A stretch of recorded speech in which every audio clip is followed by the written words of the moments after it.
Notes from the Upper West Side, a novel by Dan Wrench.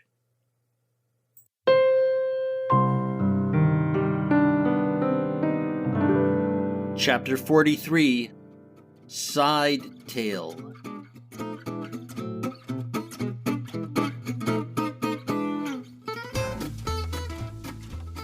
Hey, look at that. 42 chapters and I'm still not in the pants of the babe whose pants we all want me to be in. Sometimes I think I should have started the story on the night of our big date, then flashed back to the other stuff, like I was Ulysses, or Don Draper. Taking 42 chapters doesn't mean I have trouble getting laid, either. I could get laid tonight if I wanted to. The boys are sleeping over at Bible camp, and well, it's New York City. It's summertime.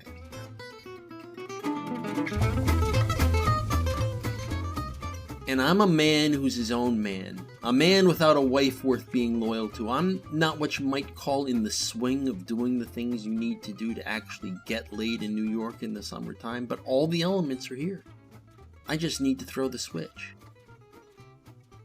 Back last March, though, banging some side tail required more than a little bit of skill, even in the big city. That's because back then, when I first met Cammie and we made our date, Junior and me still had the illusion of being a normal family where the wife doesn't vacation as some asshole's collar-wearing screw toy.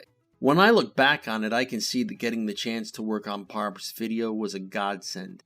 If you can imagine God giving enough thought to my cock's prospects to intervene in the affairs of New Yorkers. That video reintroduced me to a whole world of everyday sluts I'd only barely remembered existed. Let's run down the great shit that happened or almost happened when I was working on that video.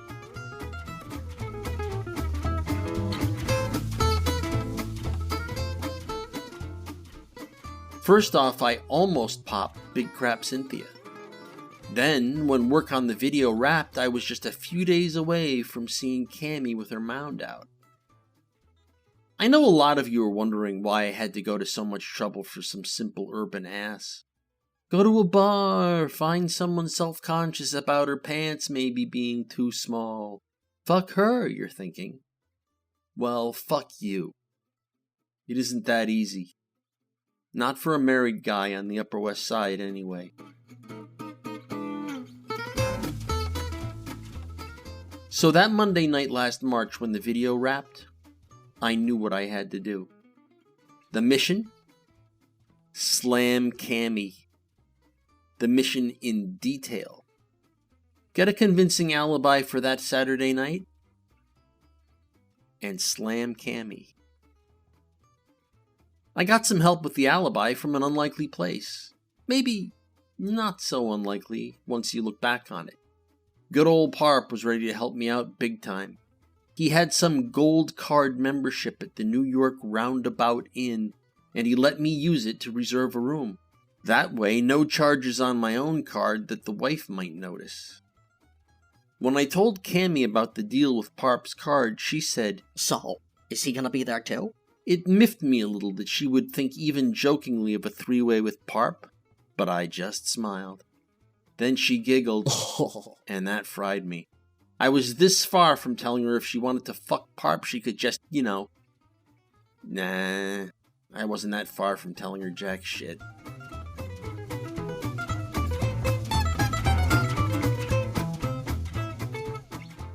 But still, no fucking way he's going to be there. Okay. She sounded chastised, so I guess I maybe let a little too much disgust leak out, but fuck. I really sweated to get this date out of her, and what does she do? She goes and puts an image in my head of Parp's cock swinging wild. The conversation ended okay, but when I calmed down, I was still a little on the anxious side of curious. Why was Parp helping me? What was his game? Was he being my pal, or was he up to no fucking good?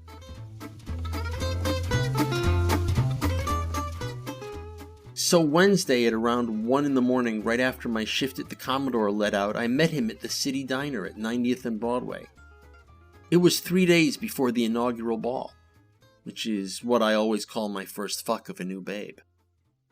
I kind of see you facing this gray existence. he said when I asked him what was in it for him to help me out. You have no poetic dimension to your soul. You have a stupid laugh. Physically, you range from the nondescript to the pallid and paunchy. You live in that same square world with all the other dying men trying to eat their cake and have it too. This could be your last chance at something wild and real.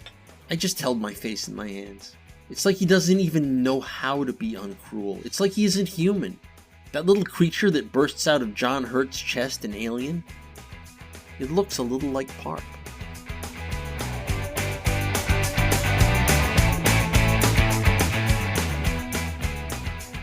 Then he said, now that you're fighting to be free of said gray existence, I want to be part of the liberation. Like when you let Kurt Libby bang Desiree Skarsgård in your apartment? Parp was eating salad and a cup of coffee or maybe a glass of water. I'm not sure because I try not to watch Parp while he eats. You know about me and Libby in my apartment and the Norwegian girl? Yep.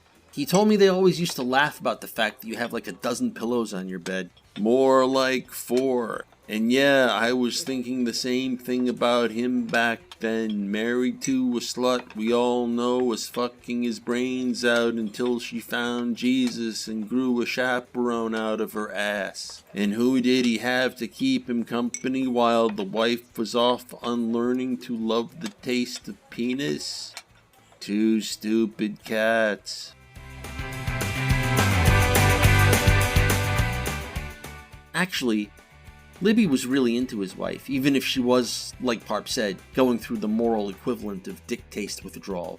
All he wanted was a little tail on the side. But in Parp's mind, that got turned into Les Miserables, and he wanted to be a part of it, so he helped Libby out. And now me. I know, it sounds screwy. And if it was anybody else, I would have been convinced he was up to no good. But I've known Parp since the Sex Pistols were a band, and this was vintage. I was kind of relieved. And you know, when you're relieved, you get convivial sometimes. At least I do. I put a French fry in my mouth. I was eating a burger and fries, and Gig cackled. So, you think Cammy's a better match for me than Junior? Why do you have to ruin my salad with a question like that?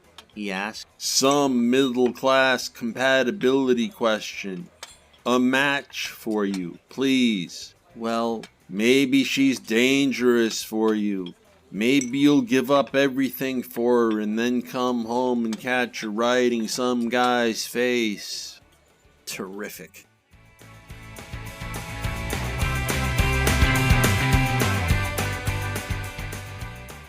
I ate more fries. I was sullen. Now I knew it was already in Parp's head that my new babe would be in bed with someone else as soon as my back was turned. He didn't say that someone else was him, but fuck, I know how Parp mind works. I barely know the girl, he said, like he could hear me thinking. I like her work, though. She's really committed. Work? What work? Turns out Cammy, in addition to being the artistic director of this milestone theater company, is also an actress.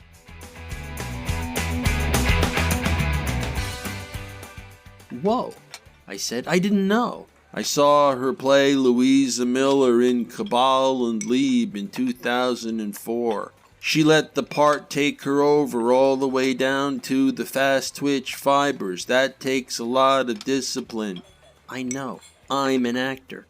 He shrugged. You're not that kind of an actor, he said. Wait a minute. That was almost a decade ago. Yeah. How old is she? Oh, I don't know. I guess she's got to be 33, 34. Holy shit. I thought she was in her 20s. This being in her 30s and an artistic director and an actress that Parp thinks does great work? I wasn't so sure I was up for this. Look, I know that admitting this doesn't make me look great, but the truth is, and I'm pretty sure I'm not surprising you, all I wanted was what Libby wanted that time. Some side tail. You know side tail? It's tail on the side.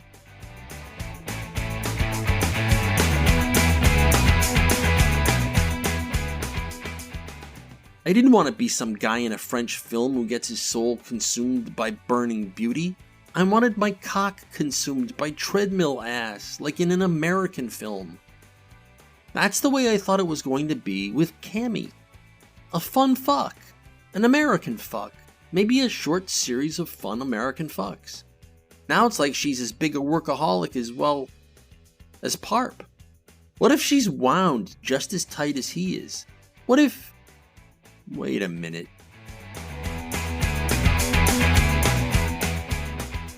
I kinda glared at him. He gave me this big grin, this shit. What was going on here? First he puts in my head this image of Cammy in bed with some other guy.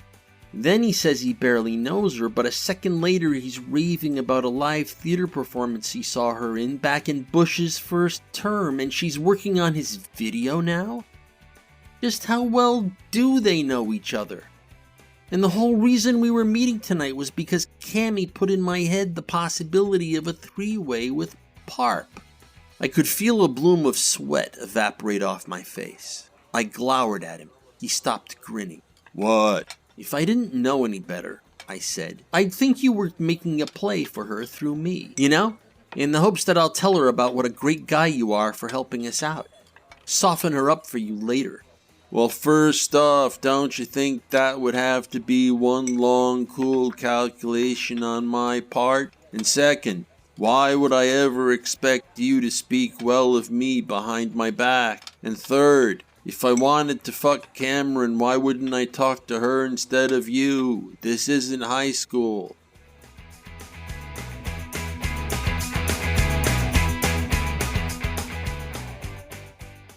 That answer sounds just a little too well prepared, I said. He dropped his fork and sat back in the booth and stared up at the ceiling. I continued. Maybe you're not telling her yourself because you know there's no way she'd want to be with a fucking egomaniac like you. Really?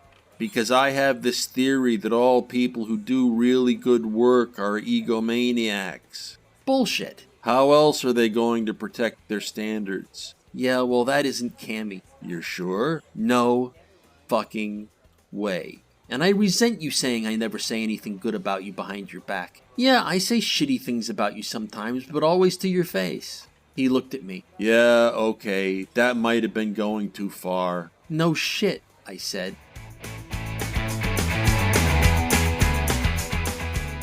There was this long time while we just sat there and chomped. I have this vivid memory of a napkin bunched up and soaking with ketchup. So you're just doing this for the romance of it all? I finally asked, trying to get back to the point.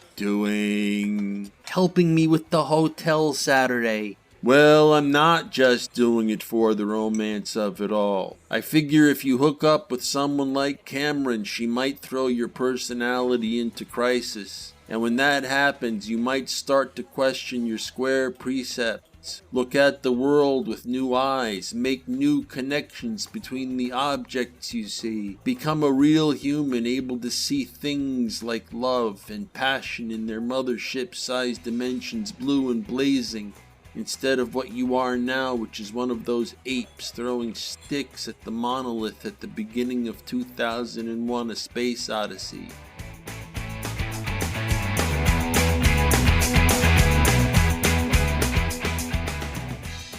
Okay, look, I know that Parp was being a big asshole here. Can we agree on that? But I didn't think he was making it up to cover a play for my new babe. I was pretty sure this was more vintage Parp, seeing rotating rainbows in a casual bang. So it's all for me, I said. There's nothing in it for you. Sure there is. This Saturday when you're fucking Cameron, I'm going to be at your house fucking your wife. I laughed. He laughed. I felt relieved.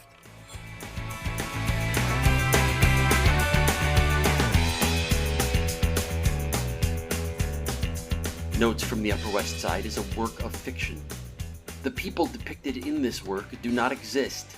Notes from the Upper West Side. Copyright 2013 to 2016 by Dan Wrench.